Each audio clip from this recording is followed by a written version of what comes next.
Hi, this is Jacob with Western Window Systems, Junction Station in Mountain View Window and Door, Grand Junction, Colorado. I'm going to explain a couple small details on our new Performance Line casement. If you have any questions, this is something that's come up that we've changed slightly if you're familiar with our 600 series casements.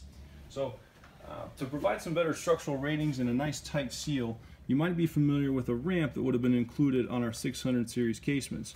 We've actually eliminated that here on the Performance Line product, but there's a slight bevel here at the front of our casement that provides an extra seal and to provide some tight closures and better structural ratings when you actually put this product and the sash back into the frame here. So if you can listen, you'll hear the weather stripping start to drag, but then we're actually going to have a nice vacuum sealed tight closure here at the end. So let's crank this guy back.